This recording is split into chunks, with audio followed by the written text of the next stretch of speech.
Welcome to the Grow Your Business and Grow Your Wealth podcast with Gary Helt. Gary is an expert in helping business owners put together a plan that will provide a better future for their businesses, themselves, and their families. On the podcast, Gary interviews other professionals who share his vision, and together they share secrets and strategies any business owner can use to build a better financial foundation for your business and your life.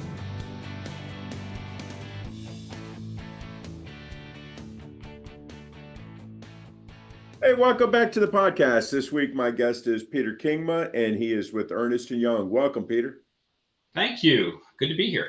So, Pete, tell us, we're going to go into your book because I think it's a great book, Cash is King. But what did you do kind of before you got there that made you want to write this book? Yeah, Gary, let me go back in time way back in time to right out of college. And, I often refer to those as my tuna fish and green bean days because, I was living paycheck to paycheck. And, fortunately, I got paid on the 1st and the 15th. But those days leading up to payday, I had to really economize. And about all I could afford was the diet of a common house cat of eating canned tuna fish. But fortunately, because I knew when I was going to get paid, that helped me get through that. I also, fortunately, my landlord didn't just demand rent whenever he wanted. I knew what day that was coming due. And so, it's interesting that as households, we sort of understand the importance of cash flow and the timing of cash flow. And then somehow, Gary, we get into business and we make it too complicated and we forget all of those principles. Mm-hmm. And so I wanted to write this book as sort of a common sense way of sort of addressing how to manage cash in a business. And, the other thing I'll say real quickly is that I think we do a really good job in business education of teaching, profit and loss. We do a great job explaining revenue generation and how to control costs.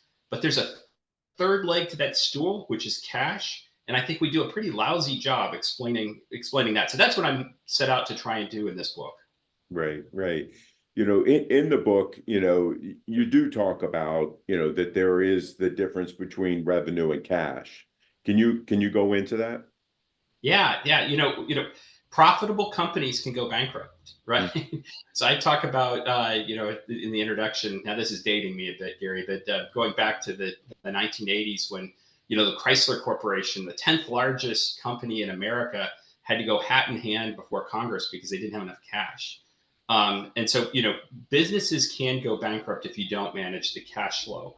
And that is understand, and maybe it's as simple as collect money faster, pay people slower, but hold on to less inventory. So maybe you don't need my book. Maybe that's it. If you could just manage those three principles. Unfortunately, I think in a lot of businesses, there are many decisions that are made that are often made without sort of the knowledge of how it's going to impact the balance sheet. So let me give you an example. We all love sales. We all love to chase revenue. And let's say we, in the thrill of the moment, we agree to a big deal with a new customer, but then at the very end, they ask for 120 days payment terms. Right. That's a real impact. That means you have to wait that long before they're going to pay you. Now, maybe it makes sense, but it's also important to, maybe do the math and understand, can you afford that? Maybe that needs to be baked into the price if you're going to extend them that kind of payment term. So those are the kind of sort of everyday decisions that I try and explore, in this book to try and help business owners, sort of better navigate that. Yeah. I mean, you talked about the balance sheet, and I always, being a CPA, I always, people don't understand the power of the balance sheet. And, really when I look at companies, the business owner always wants to look at that bottom line, and which is great. But, like you're saying, the balance sheet is so important. One of the items that I always run into that people don't quite understand is inventory and how that affects their cash. Can you talk about that a little bit? Oh gosh, yeah. Gary, every dollar that you invest in your business costs the same, Mhm. but produces different rates of return, Right. right? And so if you are holding on to inventory that is slow moving, first of all, you run the risk that maybe, there's no need for it at a certain point. It becomes perishable at a certain point. But let's just say it doesn't, even if it's just slow moving. That's a lot of that can be a lot of capital that you're tying up in your business that you could use for greater good, right? You could use it to expand production, enter new markets, weather storms. The one thing that's certain about business is that it's uncertain, and you're always going to get hit with some new challenge, or maybe in the positive, some opportunity to expand and to take advantage of your competition. But if it's all tied up in inventory, say for example, then it's not productive. So making and we get to situations like this often, through unintended consequences. Like, for example, let's say we're trying to source cheaper material, and we find a source in Asia to get that cheaper material, and so we congratulate ourselves for getting a lower price, but maybe it comes with a longer lead time, Right. or it comes with requirements for greater minimum order quantities. And so if you don't calculate that into your estimates of your cost, you could end up with ballooning inventory and tying up that precious capital for something that's not nearly as productive as maybe another source of the capital. Yeah, I think that, looking at that, also with the inventory, many times people think that, oh, I have to have everything that I sell, I have to have in inventory, so if somebody wants to buy it, then I have it there. Can you talk about the effects of that? I mean, again, going back to cash, the Yeah. effects. Yeah, absolutely. I'll tell you this. The book is not a textbook, so I'll promise you that Right. there's not a lot of difficult calculations in there. But I do try and break down sometimes somewhat complicated concepts in a maybe hopefully an easy to understand way. And so there is a section in there where I talk about the sort of the impact of service levels. And if you are guaranteeing certain, let's say to your point on inventory, you're guaranteeing availability and certain service levels to all your customers, that may cause you to have significant amount of excess inventory. And it may make sense for you to calculate sort of the total cost to serve of your customers. And not all customers are going to be equal. So maybe you want to guarantee a very high service level to your best customers, but those that order infrequently from you, maybe a differentiated service level of, ensuring the inventory comes a couple of days later, it could be equal, could be just fine. And so the sort of having one size fits all for both customers and one size fits all for all of your inventory doesn't really make sense. And no big company does that. So, as a small business owner, it's important to understand those concepts and to be able to plan accordingly. Yeah. Um, I think that, when you have that ballooning inventory and you have these other things that are going on, then you end up, with severe debt, because many people aren't paying that. So can you talk a little bit about having too much debt and not enough cash? Oh gosh, yeah. So it was interesting during the pandemic, right? When interest rates were zero, we're coming Right. out of the pandemic. People, and I even had well-respected finance leaders from very recognizable big companies say, "Oh, well, cash is free. I can, the cost of debt's nothing." Right. And so, went out and took on a lot of debt. Now today, uh, they're singing a different tune, right? Right. Because first of all, the cost of capital has gone way up, but they kind of overloaded themselves with debt, and that's hard to service, right? And all that debt makes it, you're less nimble, you're less able to respond to changing circumstances. So just like in our how we manage our household budgets, we would never want to put too much on our credit cards.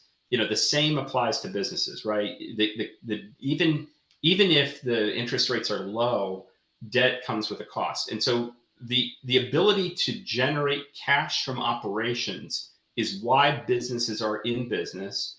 and it's the cheapest form of capital, that you can access. So very, very important to pay attention to the boring, mundane stuff like getting bills out on time, collecting, following up with customers so they're not paying, making sure you're negotiating the right kind of commercial terms in your payables, and then taking care of the basics of inventory management.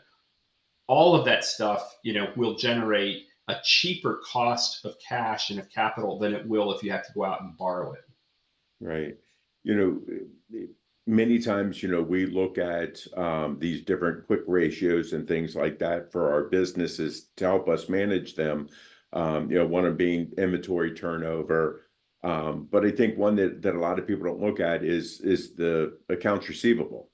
You talk about that in your book. Can you tell us a little bit about that?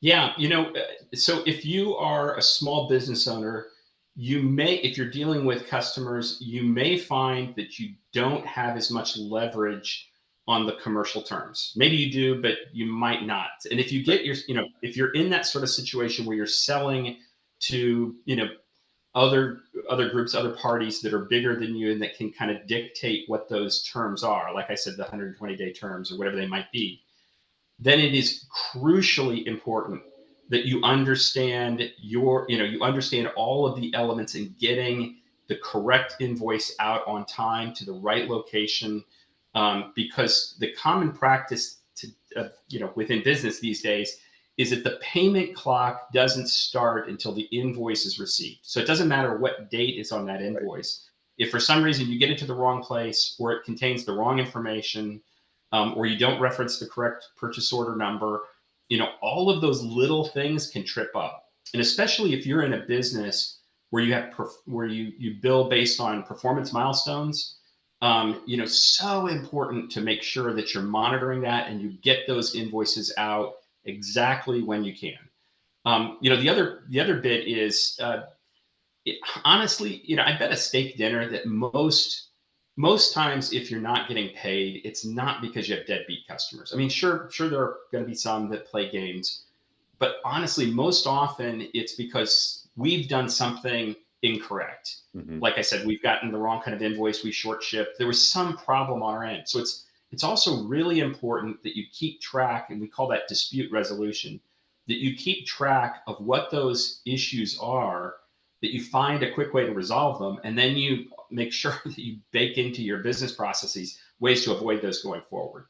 And again, we all love revenue, we all love to chase sales, and sometimes we forget these sort of seemingly back office tasks like receivables and collections. But man, those can be very, very important to the health of a business. Yeah, I know the other thing, when you take a look at it is that, a lot of what we're talking about right now is manufacturing and stuff like that. So what do you say to the people that are more the professional service side of things? Yeah. So again, and I do, in the book, I create a fictitious company, and each chapter that the officers of the company are trying to solve a problem. And admittedly, the most of the sort of storyline is for a manufacturing company. But then in the final chapter, I break out and talk about how this applies to, professional services, retail, construction, other types of businesses. But the fundamentals are pretty much the same. So, you still are oftentimes billing people, managing contracts, setting up, commercial arrangements. You probably are still purchasing, maybe not, raw material and the like, but you are purchasing. You're paying rent.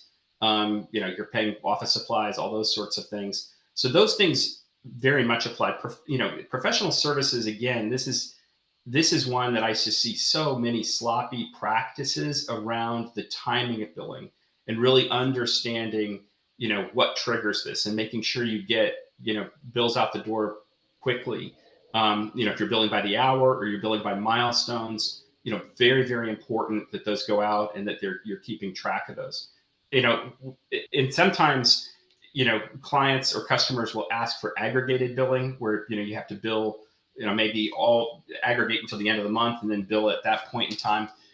Really important that if you agree to that you understand the carrying cost Right. of those days. So, I describe this as, sometimes we end up being a bank, unintended, a bank that doesn't charge interest. Hmm. But there's real interest costs, real cost of capital, cost of cash. If you agree to that, again, they make sense, but make sure you do your math on the front end so that you can bake that into that negotiation or perhaps that pricing.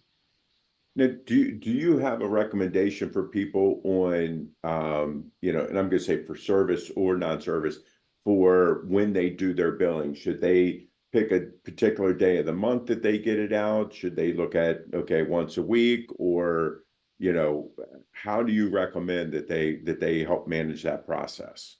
Yeah, honestly, it really depends on the type of contract that you've set up. So, if you are if we're in a manufacturing environment and we're delivering materials, ideally we want that invoice to go out either in advance of when we ship that material. So think about, there's different businesses. Like if you go buy a sofa, you're going to pay cash up front before they even start to build it. So, making sure you kind of fully understand the common business practice within the sector that you're dealing in so you can take advantage of that, is critically important. But there again, the sort of the biggest gap I see is, it often happens in professional services. It often happens in those sort of milestone billing arrangements. And construction, for example, we finish a certain aspect of the project, and then it takes another week or so for whoever to sign off on it, to get the paperwork right, to put all the supporting materials together.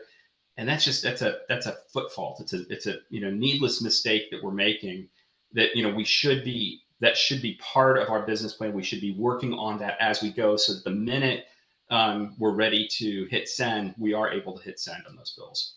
Right. It sounds like, in managing this cash flow with billing and AR and everything else, there's quite a bit of customer management, I'm going to say. Now, can you talk about that a little bit for us? Yeah, yeah. And like I said, listen, not all customers are equal, right? And Right. so I'm a big believer in the Pareto principle, which is, typically your top 20% of your customers typically account for 80% of your revenue. Right. And so, in this sort of zest for chasing revenue, and don't get me wrong, I'm a big believer in sales and in chasing revenue.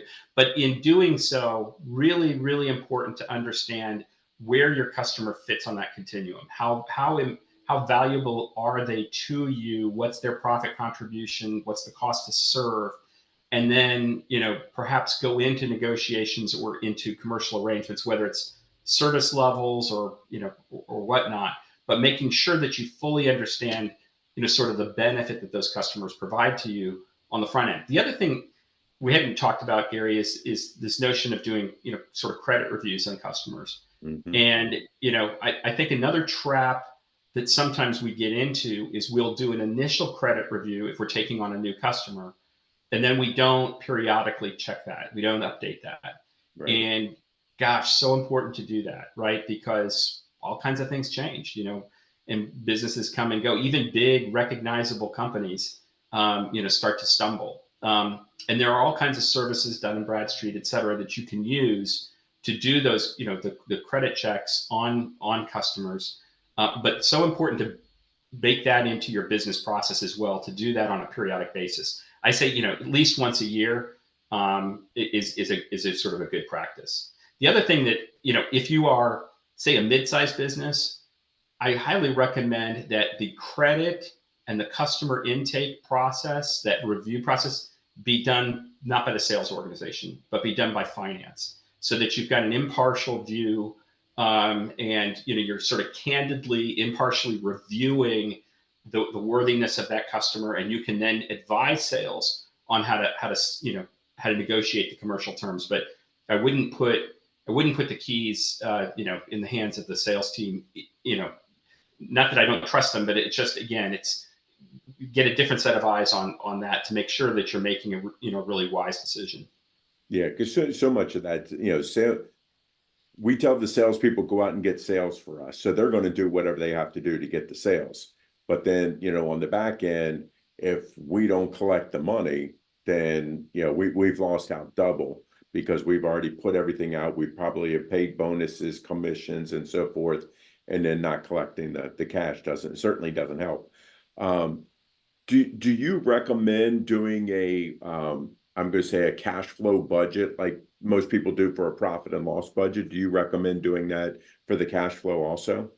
Gosh, absolutely. I say if you really want to go to become a cash, have a cash culture in your business, it's very important to start off with understanding what the cash and capital needs you're going to have on an ongoing basis. Make sure you have a rainy day fund. Make sure you have access to enough cash and capital to grow your business, to take advantage of of changing market conditions.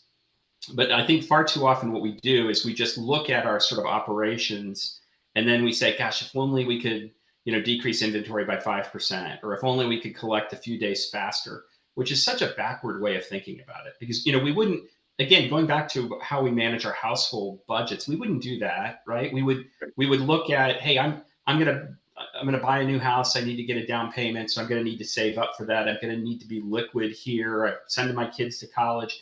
You sort of bake in scenarios, and then we get into business and we forget all of those basic principles. Right. So it's so important to bake in scenario planning, capital planning, cash planning, and then go back into the business and figure out what you've got to do, to improve performance in order to generate those results.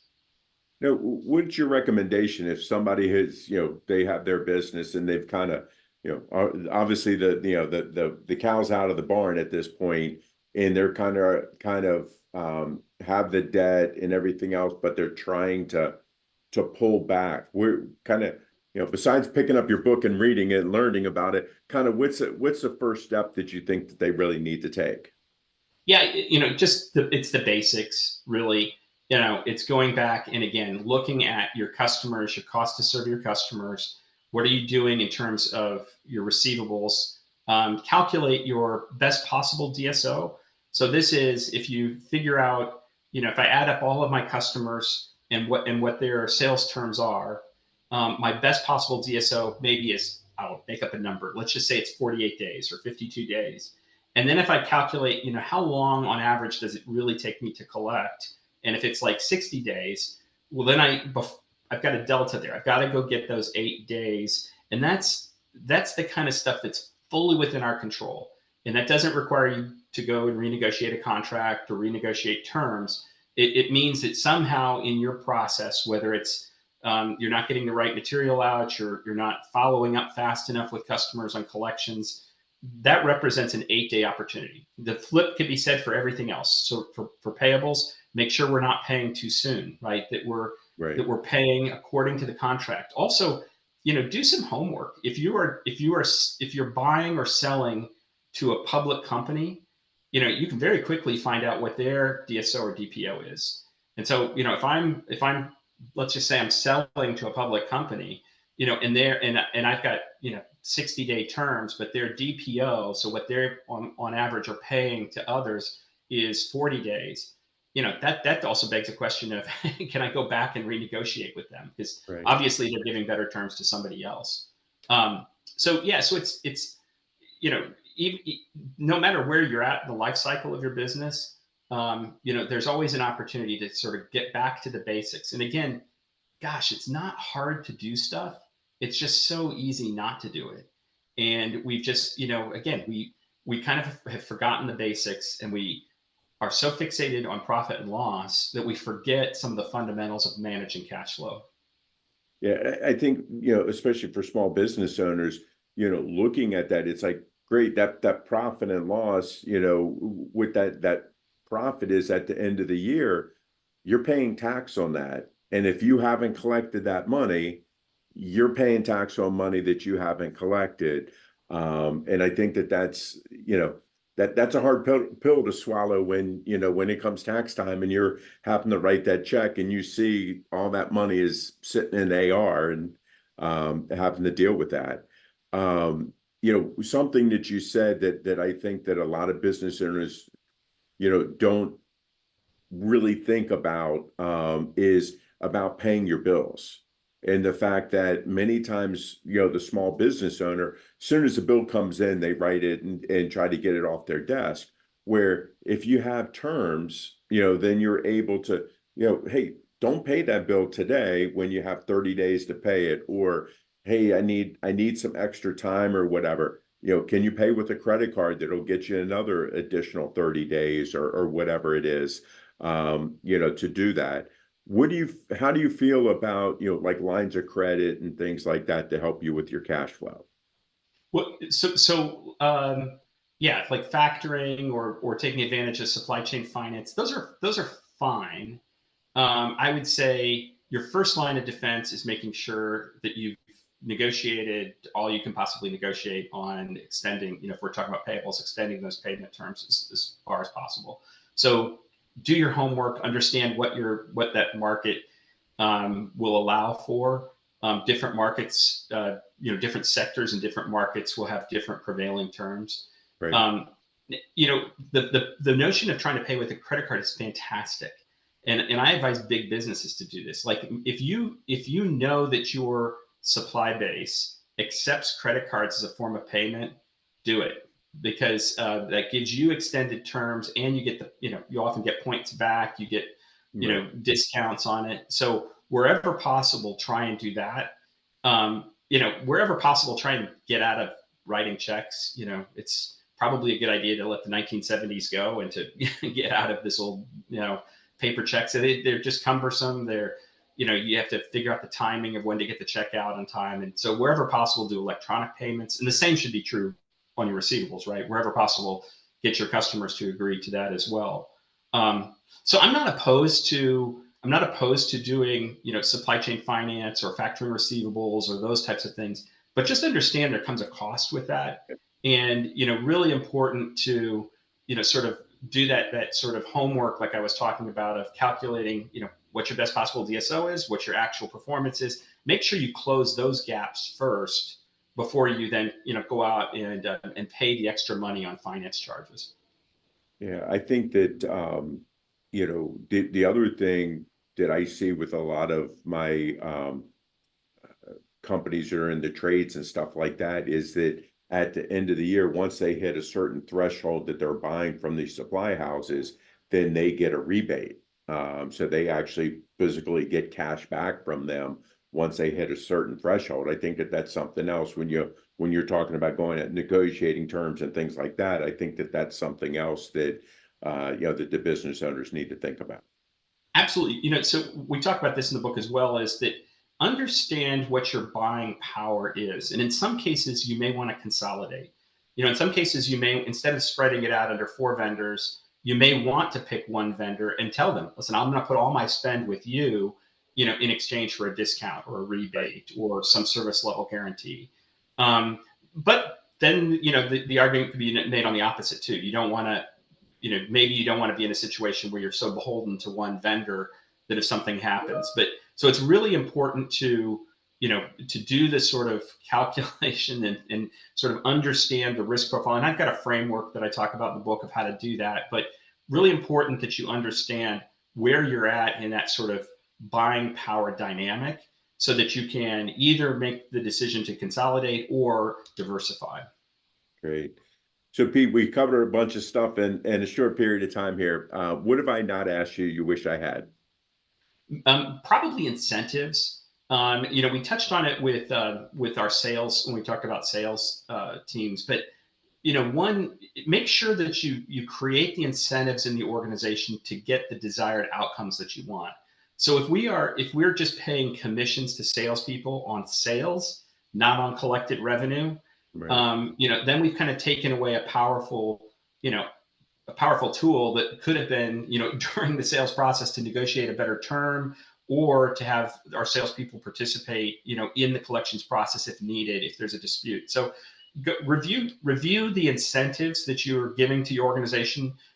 Like I said, with the procurement, making sure that it's not just about chasing a cheaper price, but that it's also weighing that against, the amount of inventory they're going to take by getting that cheaper price. Right. Great idea there.